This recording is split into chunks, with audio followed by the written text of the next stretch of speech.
Kalau kita ngomongin soal pembangunan bangsa, apa sih yang pertama kali kepikiran? Mungkin pidato politik atau gerakan-gerakan sosial gitu ya. Tapi ada pembangunan lain yang benar-benar nyata yang bisa kita lihat dan kita sentuh. Pembangunan yang mengubah baja dan beton jadi jalan raya, jembatan, dan pembangkit listrik yang jadi urat nadi sebuah negara. Nah, ini ceritanya soal mereka, para pembangun itu. Dengerin deh kalimat ini. Ini bukan cuma slogan perusahaan yang keren loh.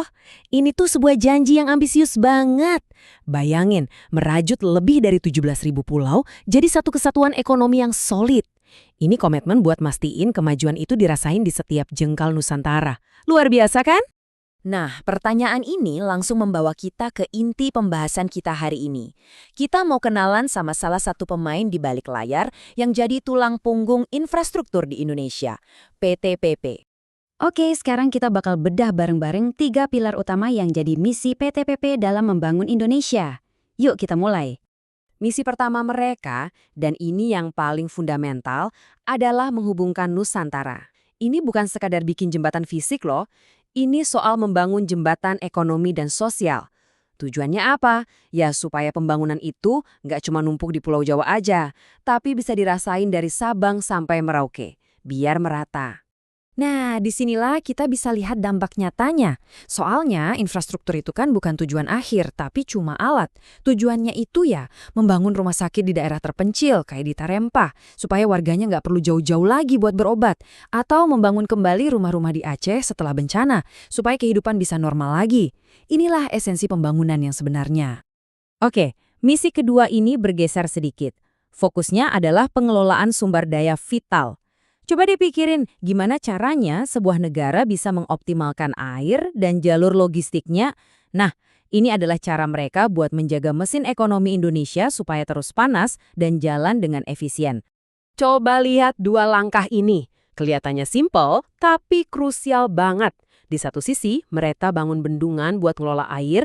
Ini penting banget buat pertanian dan energi. Terus di sisi lain, mereka optimalin pelabuhan buat memperlancar arus barang.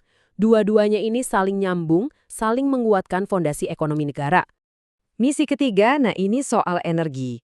Gimana coba negara modern bisa maju kalau listriknya biar pat? Gak mungkin kan? Apalagi pertanyaannya sekarang bukan cuma soal listrik yang andal, tapi juga gimana caranya mastiin energi itu bersih dan berkelanjutan buat masa depan anak cucu kita. Dan ternyata mereka udah jadi pemain kunci di sektor energi terbarukan ini sejak tahun 2011.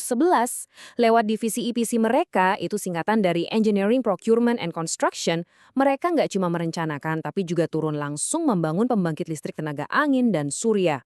Ini langkah yang sangat konkret menuju kemandirian energi yang lebih bersih. Sekarang, yuk kita lihat gimana mereka nggak cuma fokus membangun buat hari ini, tapi juga mikirin hari esok.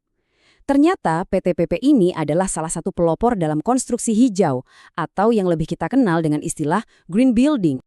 Angka ini ngomong banyak loh. Lebih dari 30 proyek bangunan hijau yang udah bersertifikat. Ini bukan sekedar ikut-ikutan tren atau buat pencitraan aja. Ini adalah bukti nyata. Sebuah portofolio yang nunjukin komitmen serius mereka pada konstruksi yang ramah lingkungan. Nah, perhatiin deh poin ini baik-baik. Ini penting banget. Mereka bukan cuma pengadopsi awal, bukan cuma ikut-ikutan. Mereka adalah salah satu anggota pendiri dari GBCI, organisasi yang menetapkan standar konstruksi hijau di seluruh Indonesia.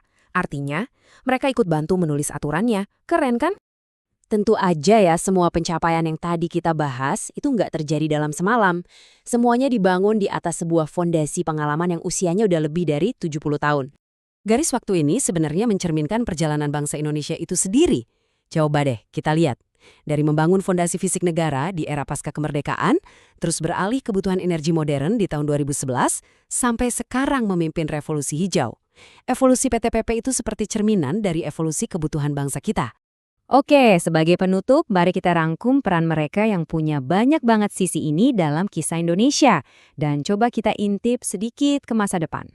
Jadi, kalau kita tarik benang merahnya, peran PT PP ini bukan cuma satu dimensi. Mereka adalah pembangun bangsa yang nyambungin pulau-pulau. Mereka juga penggerak ekonomi yang ngelola sumber daya. Sekaligus, mereka adalah pelopor hijau yang mikirin masa depan. Dan semua itu didukung oleh warisan 70 tahun yang membuktikan kapasitas mereka. Nah, kita akhiri pembahasan kita dengan pertanyaan provokatif ini. Pertanyaan ini sebetulnya ngajak kita semua buat merenung ya, kira-kira seperti apa masa depan pembangunan negara kita dan peran apa yang bakal dimainkan oleh para pembangun seperti PTPP dalam menulis bab-bab selanjutnya dari kisah Indonesia. Menarik buat dipikirkan, bukan?